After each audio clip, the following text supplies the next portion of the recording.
kita tahu diri kita barakah, harta kita barakah, keluarga kita berkah? Dari mana kita tahu bahwa kita sedang diselimuti dengan keberkahan?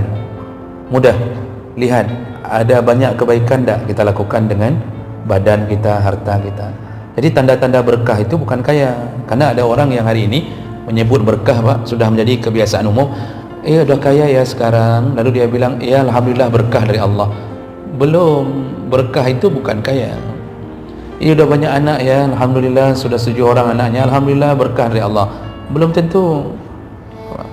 Barakah itu mana? Ketika kekayaan kita, harta kita membawa kebaikan, itu baru barakah.